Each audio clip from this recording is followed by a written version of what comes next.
Boa noite a todos. É com imensa alegria que recebemos a todos vocês nesta noite. Então, vamos passar agora, para iniciar os nossos trabalhos, aos recados da casa. Então, começando com os recados gerais, nós temos a biblioteca, que sempre está disponível aqui para todos vocês. Podem escolher um título e passar na secretaria para registrar, que todos estão à sua disposição. Todos também passam pelo crivo da doutrina espírita, por avaliadores, então eles estão disponíveis para engrandecer os nossos conhecimentos. Nós temos também aqui na casa o atendimento fraterno, que seria uma conversa particular, uma conversa amiga com 2 trabalhadores da casa, que se dispõem ao trabalho. Após a palestra, pode ser marcado um horário, então aqueles que tiverem essa necessidade ou esse desejo podem marcar um horário na secretaria, que estarão sendo recebidos também. Nós temos ainda a evangelização infantil, que é um momento especial para as crianças, de 4 a 12 anos, que acontece na sala aqui ao lado da secretaria. Então, aqueles que desejarem trazer os filhos, sobrinhos, amigos de seus filhos também, todos serão acolhidos, tá? Temos também as trabalhadoras da casa que fazem esse trabalho de acompanhamento das crianças, sempre trazendo embasamento, ou atividades que se baseiam na doutrina espírita e também nos ensinamentos do nosso Mestre Jesus. Em seguida, nós também queremos lembrar do estudo do Livro dos Espíritos, que teve uma pausa agora, segundo o Valmor, no Natal e no Ano Novo, mas que estará retornando hoje, se alguém tiver interesse em permanecer após a palestra. Todas as quintas-feiras é realizado o estudo do Livro dos Espíritos. Nós temos também uma ação, que é um projeto da casa, que seria a doação de materiais o recolhimento, a doação por parte de qualquer de vocês, dos trabalhadores, enfim, daqueles que desejarem, de materiais de higiene e limpeza, que são encaminhados ao Lar Coração de Maria, para ajudar na manutenção daquela casa. E esse projeto chama-se Todo Dia é Dia. Nós temos também um outro projeto aqui na casa, que se chama Projeto Bem Faz Bem. Nesse projeto são comercializados alguns artigos, que são artesanato, ou itens comestíveis, alguma coisa que o pessoal da casa também produz e que comercializa para a gente ajudar na manutenção da casa. Então, acho que esses seriam os recados principais. E nós temos a nossa palestra de hoje com o nosso irmão Valmor, com o tema O Joio e o Trigo. E na semana que vem, nós teremos a nossa irmã Margarete Bach, que irá falar, então, sobre o tema Caminhando com Jesus. Eu gostaria de convidá-los, então, agora a se colocarem em posição de oração, meditação, para que a gente possa fazer a oração inicial da noite. Amado Pai Celestial, que nos encaminhaste hoje até este ambiente, onde a luz e a vibração dos espíritos amigos alcançam o coração de cada um de nós. Que neste momento especial, em que podemos nos conectar de forma mais íntima àqueles que desejam apenas nos auxiliar em nossas batalhas cotidianas, permita que possamos entender cada palavra e cada ensinamento que nos é dedicado, assim como nos dê a graça de agradecer por todo o amor e compreensão que recebemos do nosso Criador. Que Jesus, como nosso Mestre iluminado, que foi e é para a humanidade, receba também a nossa gratidão por estar ao nosso lado em cada momento da caminhada. Por fim, que tenhamos uma noite serena e de paz na busca da nossa melhor interior. Que assim seja.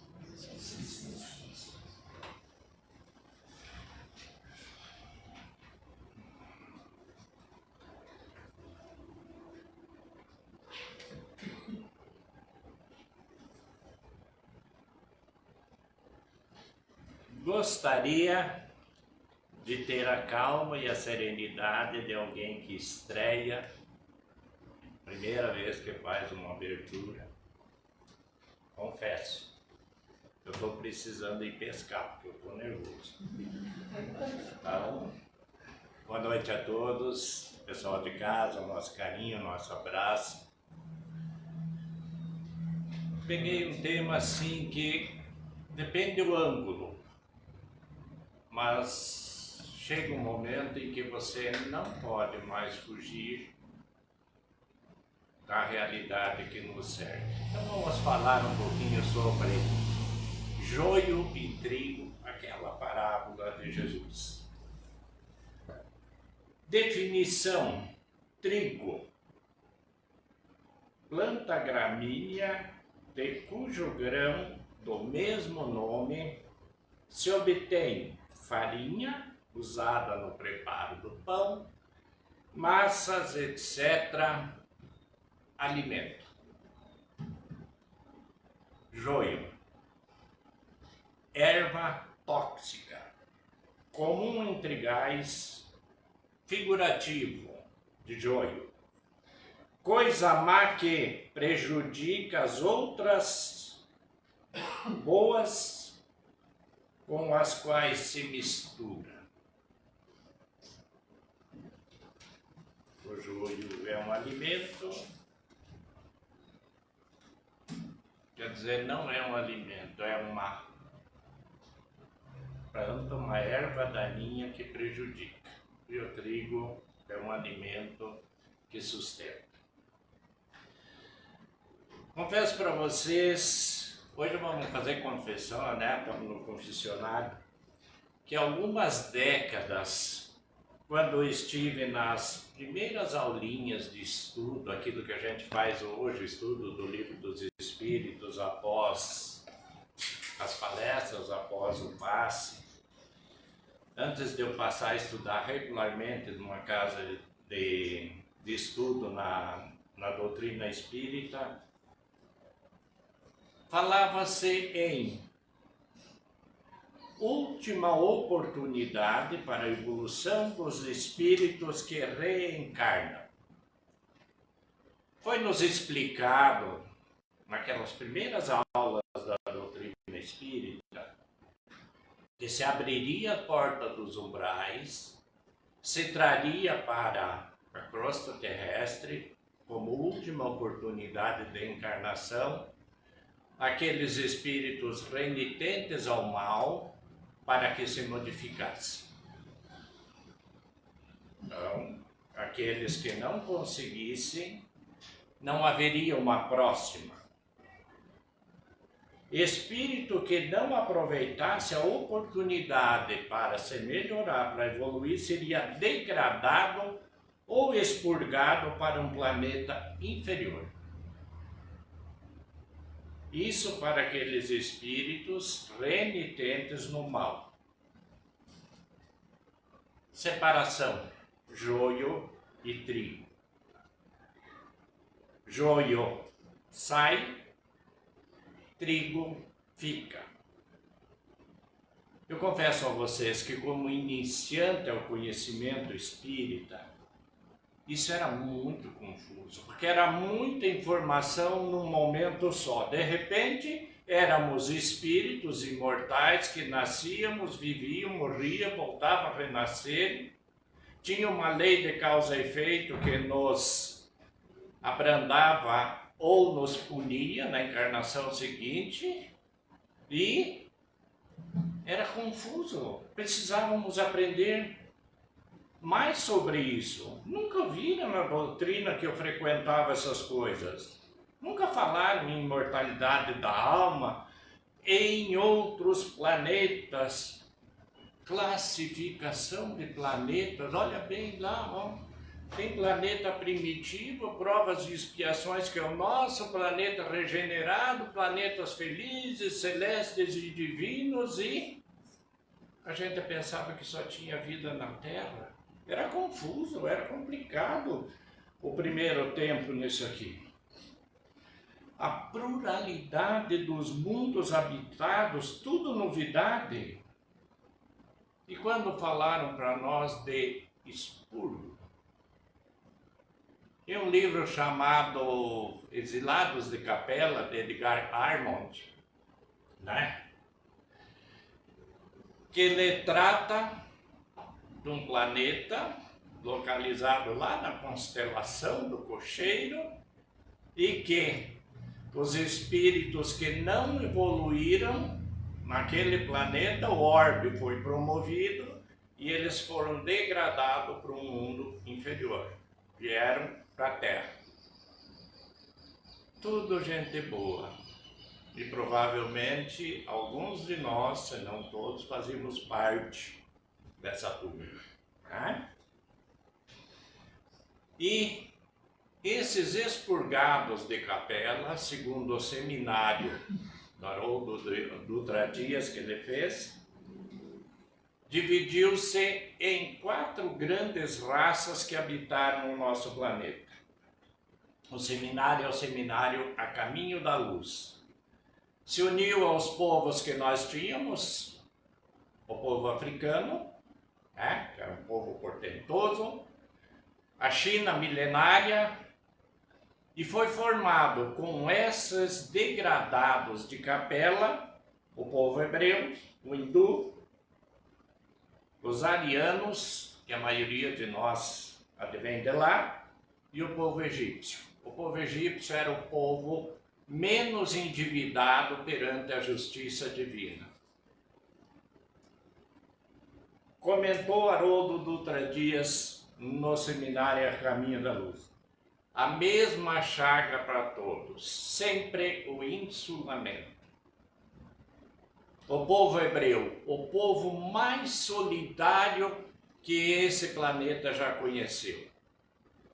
Solidário entre si, apenas entre eles. Saem pelo mundo, arrecadam, buscam valores e põem em seu país. É solidário, apenas entre si. O insulamento. O povo hindu, o povo mais espiritualizado, mas com insulamento, apenas para si. A China chegou a criar uma muralha ao redor, para que ninguém adentrasse ou saísse. Sempre o insulamento. O povo egípcio, a mesma chaga. Trouxe o maior conhecimento que podíamos ter na época, mas para si, para seu povo, não o dividiu. E o povo africano, o povo portentoso, forte que tinha no planeta, brigava entre si, escravizava-se entre si e viviam em guerras. E a maioria dos povos continua em guerra até hoje. Por que o degredo? Porque não tinham evoluído moralmente o suficiente para ficar num planeta melhor. Adquirindo o conhecimento espírita, melhorou um pouco o conhecimento e a parábola do joio e do trigo ficou um pouco mais fácil de entender. Descobri coisas, por exemplo, uma frase, vem a seguir, que só agora faz sentido. Você evolui, mas tem coisas muito difíceis para se viver quando você evolui. Olha como está a nossa educação. É melhor ser ignorante do que entender tudo o que está acontecendo agora. Sofre menos. Estamos falando de moralidade. Quando eu estava preparando o tema, achei números registrados. Vou partilhar com vocês, a maioria deve ter visto porque está à disposição na internet. Educação no Brasil. 7,2% da população brasileira ainda é analfabeta, com mais de 15 anos. 3,6% no sul do Brasil, onde nós moramos. Dá para dizer que nós temos 36 analfabetos a cada 1.000 brasileiros? E quando você vê o Nordeste, 14,8. A cada 1.000 pessoas, 148 não sabem ler e escrever. E os números sobem para 56% que não sabem fazer uma conta de 2 dígitos e não sabem interpretar um texto após saírem do 9º ano. Esses espíritos sem conhecimento são facilmente dominados, fascinados, manipulados e acreditam nas narrativas pela falta de cultura e de conhecimento moral. A frase que me levou a pegar o tema é essa aqui, ó. Ser inteligente, eu achei muito pesado, mas eu não dei o texto porque estava assim. Ser inteligente é uma maldição. Você entende o jogo, observa as mentiras, reconhece os padrões, mas ainda precisa se fazer de idiota para sobreviver. Acontece muito em países como Coreia do Sul, a do Norte, aliás, perdão, Coreia do Norte, China, alguns países islâmicos. A Bíblia nas mãos ou embaixo do braço, como se costuma ver aqui, é uma sentença de morte. Se você tiver conhecimento, você executa nos dias de hoje. Daí lembramos que quando iniciamos na doutrina espírita, nós soubemos que o Cristo é co-criador do nosso planeta, que recebeu esses espíritos degradados com amor, com carinho, com oportunidade de crescimento, e ele é o governador espiritual do nosso planeta. Mas, para que esses espíritos renitentes consigam governar e manipular, é preciso manter as massas na ignorância, principalmente o conhecimento do Evangelho de Jesus. A coisa mais linda que nós temos no planeta, que é o amor de Jesus expresso em palavras através do Evangelho, é proibido em alguns lugares. Vamos colocar uma interpretação da parábola do joio e do trigo. Texto retirado da internet, abre aspas, sem alteração. Diz: a parábola do joio e do trigo no Espiritismo ensina sobre coexistência do bem, o trigo, e do mal, o joio, no mundo e dentro de nós, representando os espíritos imperfeitos e os perfeitos que crescem lado a lado, mas serão separados na ceifa final. O momento da regeneração planetária ou do julgamento individual. Ah, mas a minha mãezinha reza muito, meu pai é um homem muito religioso, então eu vou me salvar. Espera aí. Diz o texto, momento da regeneração planetária e do julgamento individual. Sou eu. Mamãe, papai tentaram me ensinar, se eu não aprendi. O momento da regeneração planetária ou do julgamento individual, quando cada um colherá seus frutos, sendo o joio recolhido para a reforma e o trigo para a felicidade no reino de Deus. Enfatizando a paciência divina, o livre-arbítrio e a importância do autoexame para cultivar o bem e extinguir o mal interior. É para isso que nós estamos encarnados. A importância do autoexame, autoavaliação, a reforma íntima que tanto se bate em todas as casas espíritas, para cultivar o bem e extirpar o mal de nós. O espírito do bem vai continuar trabalhando na sua evolução e ajudando os que ficaram para trás. Aquela história do céu eterno, vamos descansar lá, vocês já sabem que não é assim que funciona, né? Interpretação espírita da parábola. E eles enumeram as palavras para a interpretação. Primeiro item, semeador. Quem é o semeador? Deus, ou Jesus, que semeia o bem. Segundo item, boa semente, trigo, boas qualidades, virtudes, o bem que há em nós e no mundo. Terceiro item, inimigo. Quem é o inimigo na parábola? O mal, o egoísmo, o orgulho que semeiam o joio. Quarto item, o joio. O que é o joio nessa interpretação espírita? Joio, imperfeições, vícios, o mal que ainda existe na terra e em cada espírito. Lembro-me da Soi que colocou aqui. Como eu faço para progredir? Senhor, seja feita a tua vontade.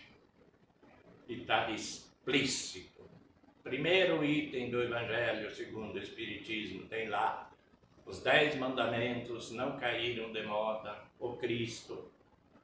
Amar a Deus sobre todas as coisas, seu próximo como a ti mesmo. E ainda nos diz no Espiritismo, amai-vos e instruí-vos. Precisamos trabalhar para isso. Item 5, crescimento juntos.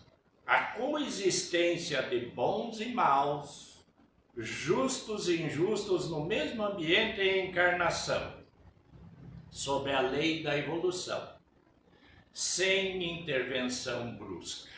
Nós vivemos juntos e misturados, como diria o alemão, né? Tudo junto e misturado. Sexto item, ceifa, o dia do julgamento, a transformação da terra em mundo de regeneração, ou o momento do desencarne e avaliação individual quando a separação ocorre. É a última, algumas décadas atrás, é a última oportunidade. Então, desencarna, avaliação e degrada ou fica para evoluir mais. No Evangelho segundo o Espiritismo, o tema mais difícil do Evangelho nesses minhas décadas de estudo chama-se Moral Estranha, capítulo 23. Que se trata sobre Jesus fazendo comparação com a família. O tema é dificílimo, mas quando você entende, nos facilita.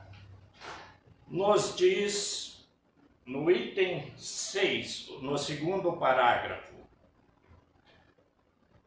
sem discutir palavras, é preciso procurar o pensamento que evidentemente é esse. Os interesses da vida futura sobrevêm a todos os interesses, todas as considerações humanas, porque está de acordo com o fundo da doutrina de Jesus, ao passo que a ideia de renúncia à família seria a sua negação. O motivo da reencarnação, o desenvolvimento moral. Interesses da vida futura sobrepõem quando nós não usamos o interesse no desenvolvimento moral. A frase é a mesma, continua. A nossa encarnação fica comprometida. O texto do Evangelho, no item 9, não vim trazer a paz, mas a divisão. Não penseis que eu vim trazer a paz sobre a terra, eu não vim trazer a paz, mas a espada. Porque eu vim separar o homem de seu pai, a sua filha, de sua mãe e a nora de sua sogra, e o homem terá por inimigos os de sua casa. Mateus capítulo 10, versículo 34 a 36. Separar o homem de seu pai, a filha de sua mãe e a nora de sua irmã. Nós temos famílias rachando hoje, e não são poucas. Vi uma dessas publicações que se faz na internet, nessa propriedade não queremos, e mesmo que seja da família. Na porta de entrada, na porteira, não me entrem aqui, mesmo que sejam da família. No item 10 do Evangelho diz: eu vim lançar o fogo sobre a terra e desejo, senão que ele se acenda. Eu devo ser batizado com um batismo e quanto mais me sinto apressado que se cumpra. Está nos empurrando. Evoluam. Credes que eu vim trazer a paz sobre a terra? Não, eu vos asseguro, mas ao contrário, a divisão, porque de hoje em diante, onde se encontram 5 pessoas numa casa, elas estarão divididas umas contra as outras, 3 contra 2 e 2 contra 3. O pai estará em divisão com o seu filho, e o filho com seu pai, a mãe com a filha com a mãe, e a sogra com a nora, e a nora com a sogra. Lucas capítulo 12, versículo 49 a 53. Nas nossas famílias, a lavoura está misturada. Joio e trigo. E está havendo muitas separações. Familiares que já não se suportam por posições antagônicas uns com os outros. No item 12 do Evangelho da Moral Estranha diz: toda nova ideia encontra forçosamente oposição. E não há uma única que se tenha estabelecido sem lutas. Ora, semelhante caso, a resistência está sempre à razão da importância dos resultados previstos. Porque quanto mais é grande, mais fere interesses. Se você fizer algo que é diferente do que eu penso, vai quebrar o pau. Se é notoriamente falsa, se julgada sem consequência, ninguém se preocupa e deixa passar, sabendo que não tem validade. Mas se é verdadeira e se repousa sobre uma base sólida, se entrevê o futuro para ela, um secreto pressentimento adverte o seu antagonista que é um perigo para eles e para a ordem das coisas cuja manutenção estão interessados. Por isso caem sobre eles e seus partidários. Não mexa comigo. Não nos tire daqui. Não modifique o que é nosso. O texto é bem claro, não é meu, é do Evangelho. E para cada ordem das coisas cuja manutenção estão interessados, por isso caem sobre seus partidários. No item 13º do Evangelho, Jesus vinha proclamar a doutrina que solopava pelas bases abusos nos quais viviam fariseus, os escribas e os sacerdotes de seu tempo, e assim o fizeram morrer, querendo matar a ideia, matando o homem, mas a ideia sobreviveu porque era verdadeira. O antagonismo, a ideia mais linda que o planeta teve, o Evangelho de Jesus, sobreviveu, e por isso nós estamos aqui, em uma casa espírita, porque a ideia e o ideal de Jesus sobreviveu. No item 17 dessa moral estranha nos diz: o Espiritismo vem a realizar no seu tempo as promessas do Cristo, entretanto não pode fazer sem destruir abusos, como Jesus encontra sobre os seus passos orgulho, egoísmo, ambição e cupidez e o fanatismo cego. É muito difícil para o Espiritismo remover essas ideias cristalizadas. Tentam lhe barrar o caminho que lhe suscitam entraves e perseguições, por isso lhe é preciso combater, mas o tempo de luta e das perseguições sangrentas que houve na época de Jesus já se foi. Tem que se portar todas as morais, termo que se aproxima. As primeiras lutas duraram séculos. Essas de agora durarão apenas alguns anos, porque a luz, em lugar de partir de um só foco, jorra sobre todos os pontos do globo e abrirá mais cedo os olhos dos cegos. Eu fico feliz quando lembro, nós temos 17 mil casas espíritas. Seguindo a interpretação espírita na avaliação de cada item. Item 7, fogo. É a reforma íntima, as expiações necessárias para a purificação.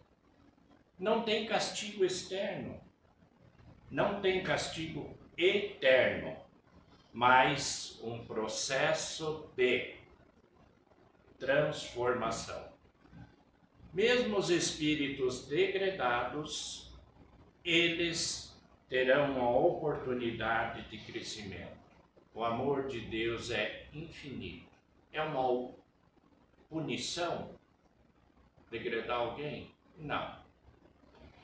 É encaminhar alguém de acordo com as afinidades que possui. Se num planeta regenerado não pode haver um irmão matando o outro, um irmão roubando o outro, um irmão fazendo maledicência para o outro, reúne-se esses mesmos irmãos que ainda não aprenderam a coexistência pacífica e vivem junto em um mesmo lugar. Eu vi o depoimento, já falei aqui, mas nem todos estavam quando eu falei, uma senhorinha que reencarnou e diz que esteve no planeta Quiron por 300 anos. O relato dela é de que aqueles que viveram no umbral aqui não passaram nenhuma parte do que é um planeta primitivo inicial, como esse que vão os espíritos degradados do nosso. Porque é primitivo. Feras, intempéries, espíritos que não têm fraternidade um com os outros, luta constante, fuga constante, como diria aquela definição católica que a gente aprendeu lá no catecismo, aquilo é o inferno mesmo. Então, nós estamos com uma oportunidade de ouro para crescer e evoluir. Oitavo item da interpretação, celeiro. Eu gostei disso aqui. O que é o celeiro? É a felicidade do reino de Deus, a paz, o estado de elevação espiritual. O joio será montado em feixes e queimado, quer dizer, será retirado, e o trigo será recolhido ao celeiro. A felicidade do reino de Deus, a paz, o estado de elevação. Isso é um sonho, né, gente?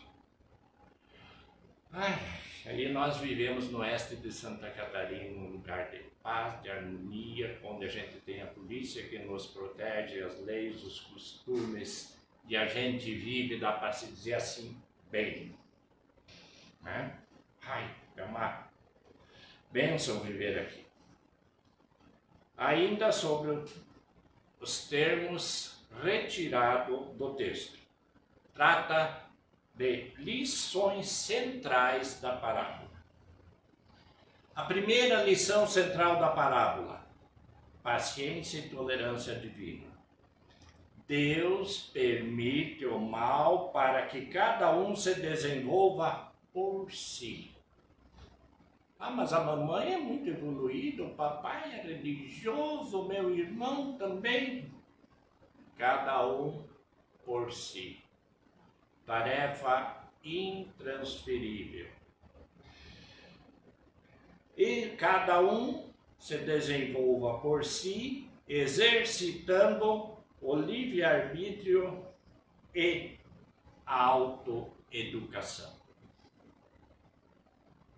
Essa autoeducação abrange o moral, o intelectual, o científico, o filosófico. Temos que crescer em todos os sentidos.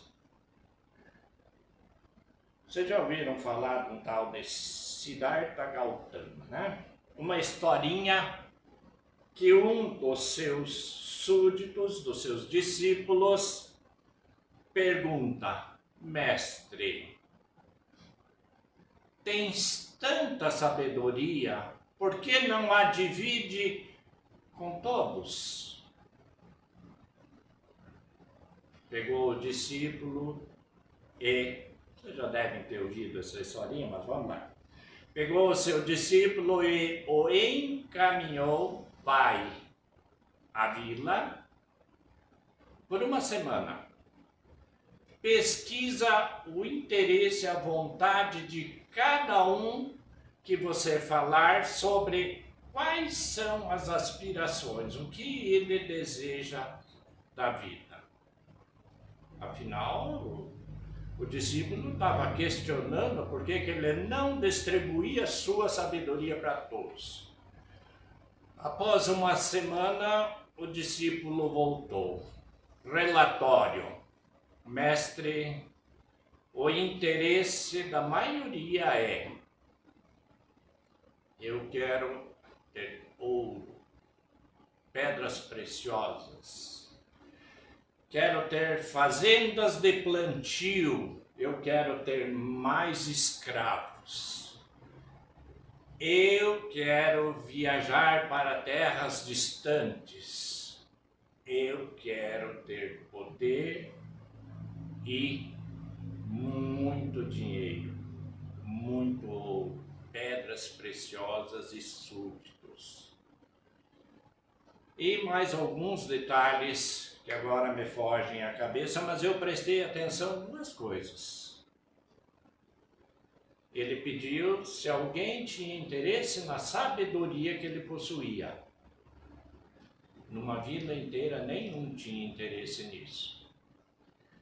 E eu particularmente queria encontrar alguém que dissesse: eu quero ter força para trabalhar, para produzir, para me modificar, para me melhorar. Também não tinha. Então, vejamos bem. Lições centrais: paciência e tolerância divina. Deus permite o mal para que cada um se desenvolva por si, exercitando o livre-arbítrio e a autoeducação. Quantos querem? 14% é analfabeto. Não consegue assinar o nome nos dias de hoje? É difícil, né, gente?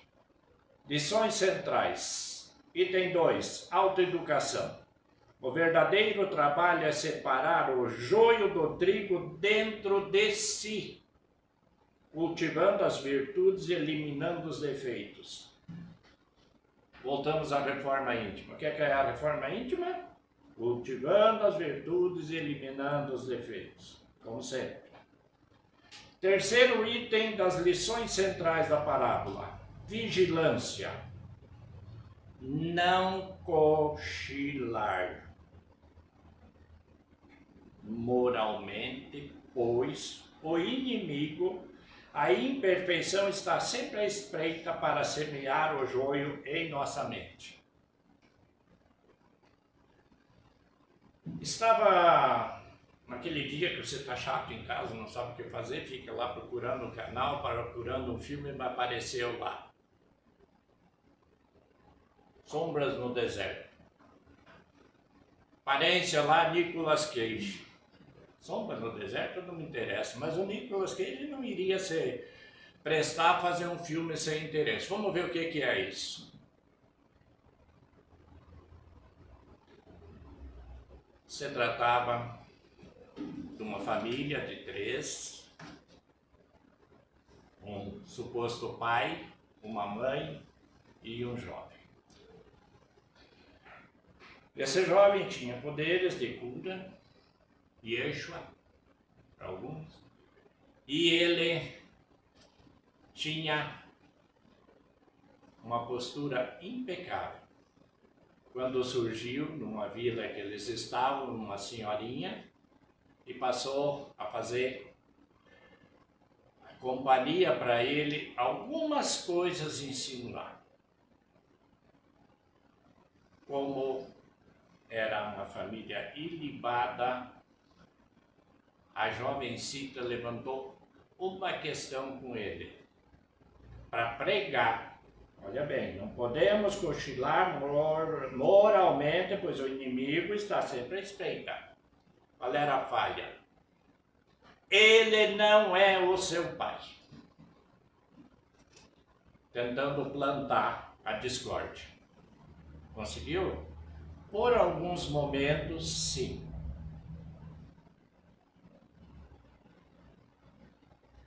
Quem é o seu pai? Eu sei. Eu estive ao lado dele. Só que ele é orgulhoso, é prepotente, porque ele não permite que ninguém fique ao seu lado ou que seja mais do que ele. E daí ele me largou para cá.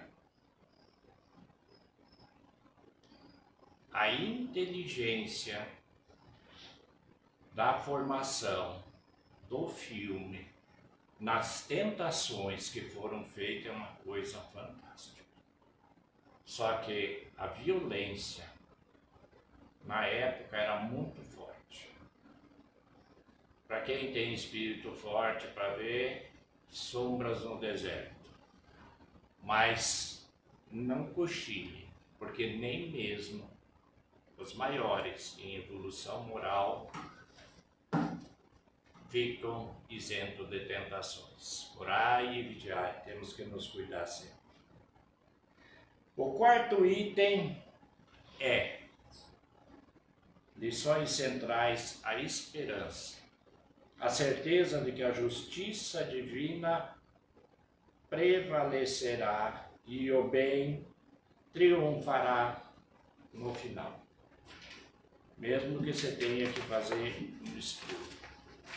Daí eu me fiz uma perguntinha e tinha uma resposta bem interessante até, que trata do livro O Nosso Lar. Como nós estamos por horário meio, só vou dar a ideia central. Para quem quiser ler, Nosso Lar, capítulo 12, título do capítulo, O Umbral. Quando não for ainda expurgado do planeta, para onde vai o espírito com comportamento de acordo com a parábola que se assemelha ao joio? As suas ações levarão ao umbral, que é, segundo a análise do livro, eu li todo o capítulo, reli, porque eu já tinha estudado, já tinha lido esse livro várias vezes, e a definição foi: umbral é uma zona obscura onde espíritos desencarnados, presos ao egoísmo, orgulho, ódio, paixão, me surpreendeu isso aqui, indecisão, e daí nós lembramos daquela, os mornos serão cuspidos de minha boca, lembram disso? Está nas parábolas. Então, umbral é uma zona obscura onde espíritos desencarnados, presos ao egoísmo, orgulho, ódio, paixão, indecisos e aos erros, se agrupam por afinidade de pensamentos. página 68 e 69 dessa versão do livro, mas ele tem outras diferentes.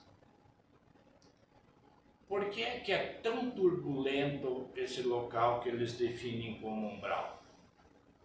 Pelas emanações dos irmãos que lá se reúnem. Resultado do trigo. Colônias espirituais semifelizes. Colônias espirituais felizes, limpas, prósperas e felicidade. Se conquista através do trabalho, no amor e na caridade com Jesus. Eu gostei dessa definição. É tão fácil. Queremos ir para a colônia espiritual, semi-feliz, feliz, limpa, próspera. Ser feliz, conquistado através do trabalho da caridade, do amor da caridade com Jesus. Que fácil que tá, gente. E para terminar, após a regeneração do planeta, sem o joio, o umbral tende a desaparecer. As energias negativas que o mantêm se afastarão para outro orbe. E a Terra regenerada não terá mais o resultado das emanações enfermiças de espíritos inferiores. Por isso, o nosso planeta será um planeta regenerado. Eu gostei realmente desse texto que eu passei para vocês. Pouca coisa é minha daqui. A maioria é tirado de alguém que teve a felicidade de escrever isso para nos alertar. Então sobra para nós, para cada um de nós, encarnado ou não, que fazemos parte desse momento, pensar muito nisso, em cada ação que a gente pratica. Obrigado.